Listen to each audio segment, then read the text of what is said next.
Selamat sore anak-anak sekalian. Selamat sore.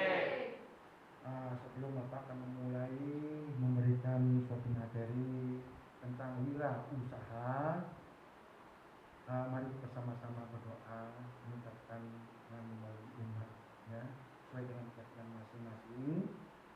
Dalam hal ini Bapak akan berikan salam pembahagia dan Bapak Ibu. Mudah-mudahan pada session ini kita diberikan anugerah sehat, bahagia dan sukses selalu. Om Swastiastu. Mungkin kalau Bapak bicara pakai masker kurang bagus ya, mesti saya buka aja. Jadi tetap saat ini sekalian memperlakukan 3M, ya, pakai masker, cuci tangan dan jaga jarak, sehingga kita bisa bebas dari virus COVID yang mengerikan. Nah, supaya kita tidak berpanjang melebar tentang COVID, semua tahu. Baiklah, saat ini Bapak mengajak semua siswa yang kali ini Anda berbahagia semua, juga nanti para siswa yang berada di rumah. Marilah kita bangkit menjadi orang sukses. Dikatakan orang sukses berarti orang itu bisa bebas finansial, betul? Apakah anak-anak ingin bebas finansial? Ingin jadi seorang miliarder? Semua ingin. Makanya jangan sampai terpejam. Waktu Bapak cuma 30 menit bicara. Jadi dengarkan baik-baik sehingga anak-anak terinspirasi. Bagaimana kok bisa? Jadi sebelum nanti Bapak lebih lanjut, saya perkenal dulu nama saya, ya. Nama Bapak Made Sumawujana. Ya.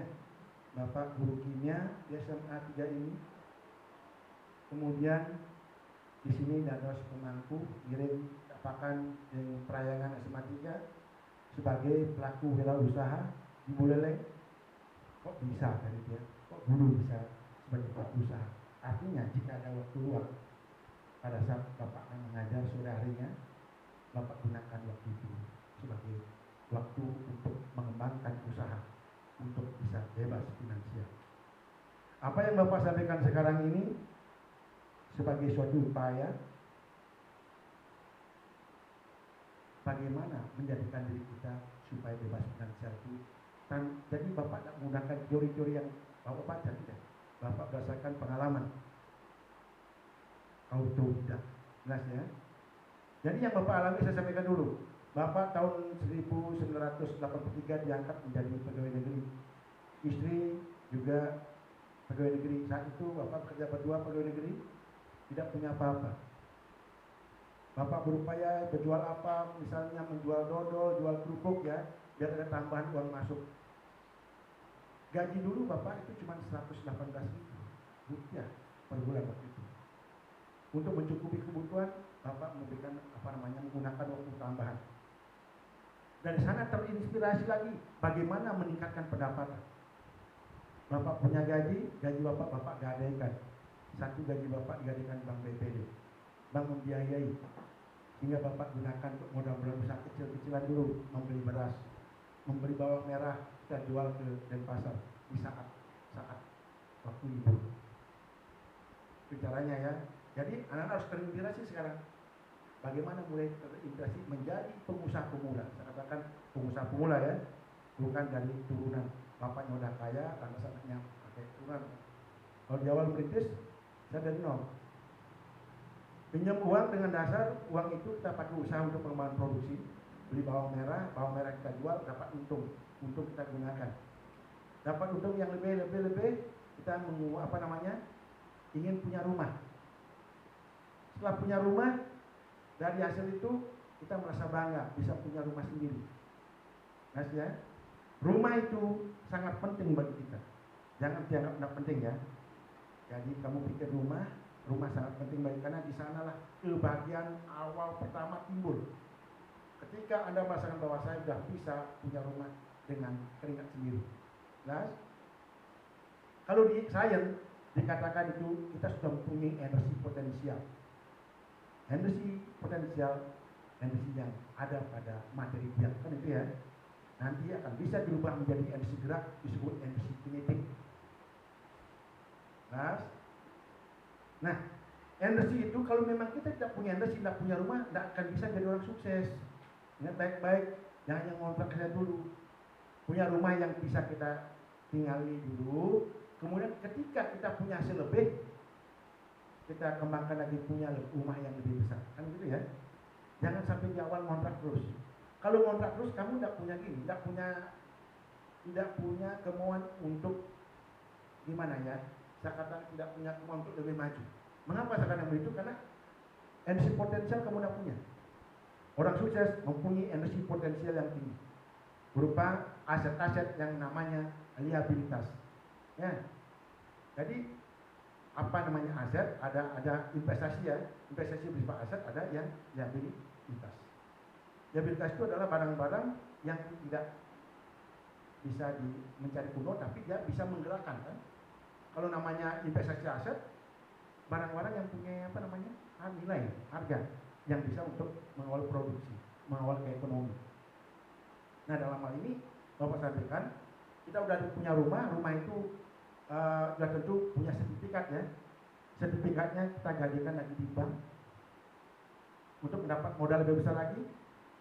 Kemudian kita itu harus mencari lahan. Jadi anak-anak harus banyak keluar, jelas ya.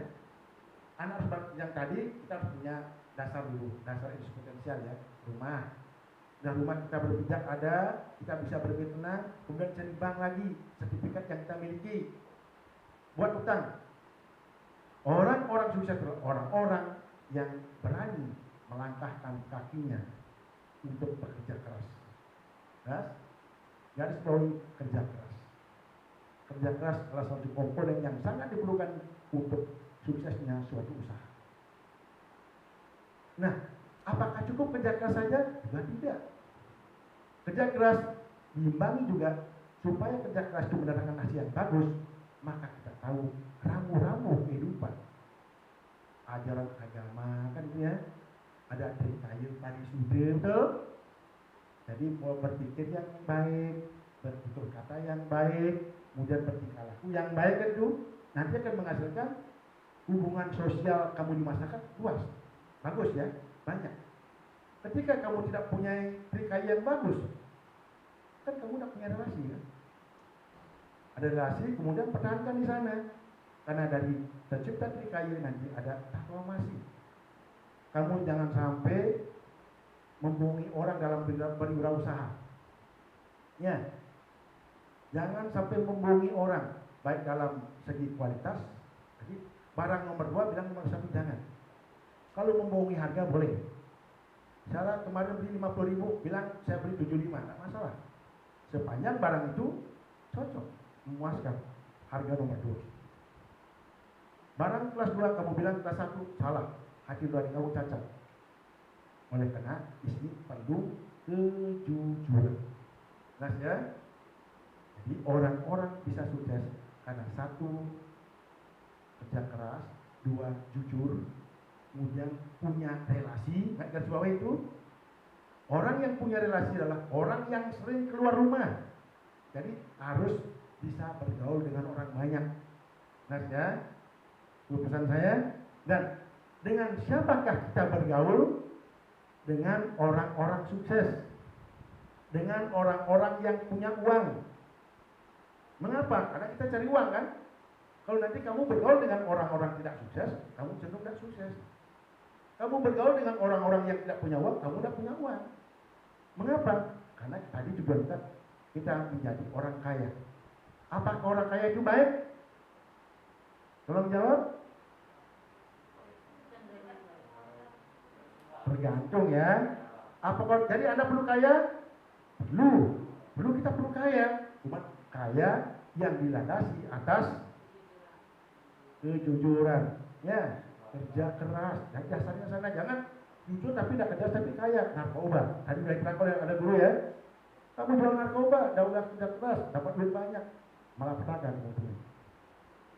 Ya, harus kerja keras. Karena di dalam tujuan agama Hindu bagi anak beragama Hindu ya, kalau nama lain saya nggak tahu namanya, disebut dengan catur purusa arte, kan itu dharma, arte, kama, moksa. Dharma kewajiban, betul ya. Dharma kewajiban namanya dharma sudarmu, ada dharma kebenaran. Dharma kebenaran adalah ilmu pengetahuan itu.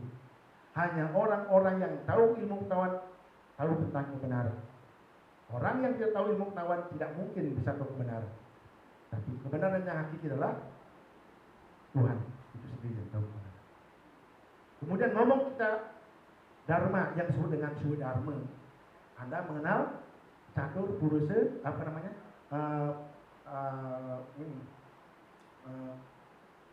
Catur asrama ya, catur asrama. Jadi tingkat anak-anak sekarang dan tingkat brahmacari asrama. Kemudian meningkat lagi gerahasta asrama. Setelah umur 50 sampai 60 udah namanya waniprastha asrama dan biksu menjadi seorang pendeta. Biksu. Ya. Nah, sekarang tadi dasarnya dharma kebenaran.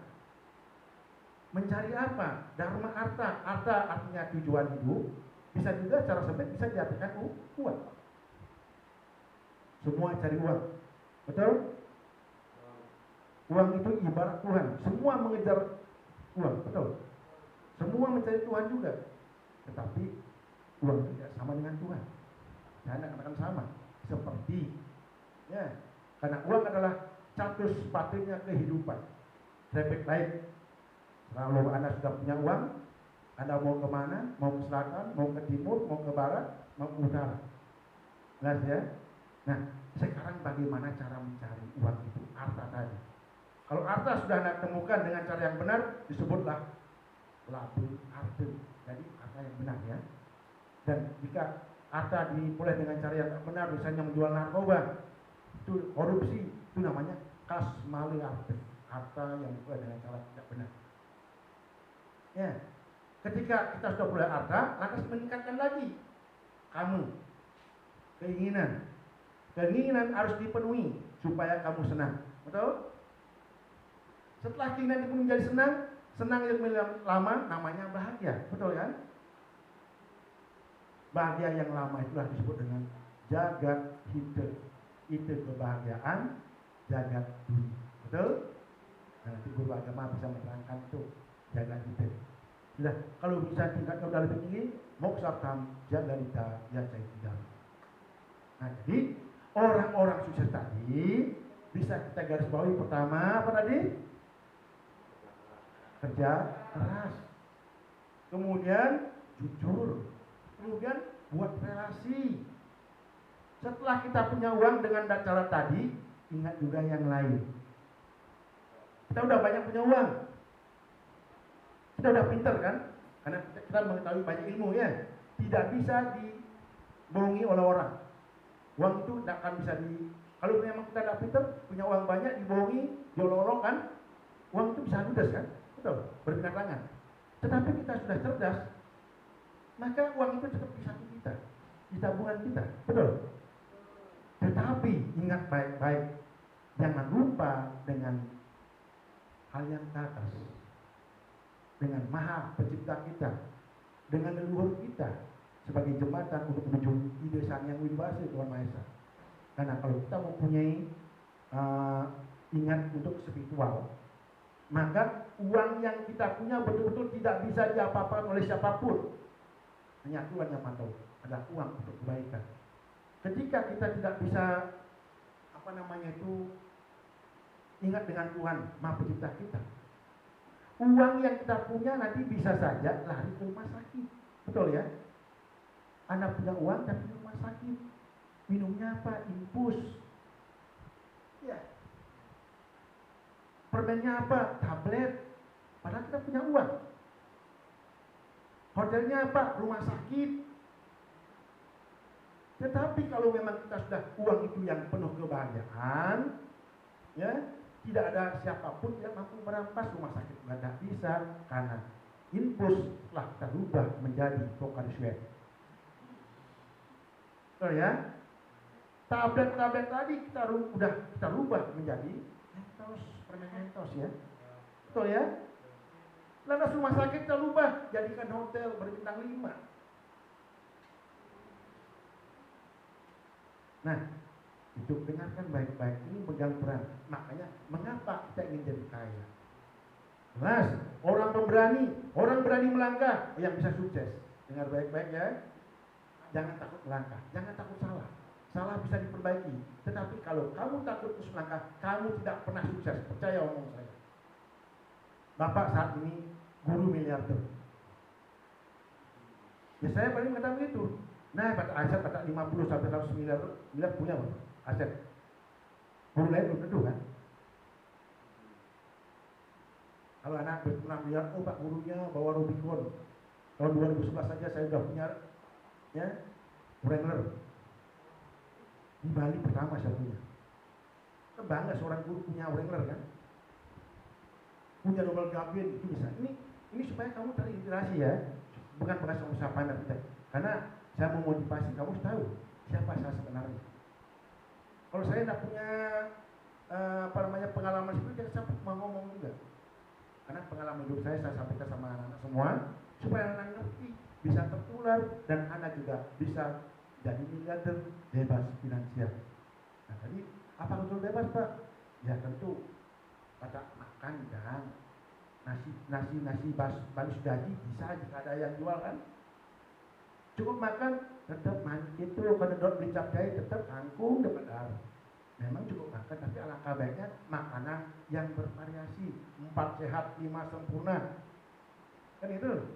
Nah, jadi oleh karena itu, mulai saat ini jangan sampai terlambat. Pikirkan apa yang kamu harus lakukan biar nanti menjadi wirausaha. Wirausaha. Ya. Kamu harus berpikir kreatif, inovatif. Ya, harus itu.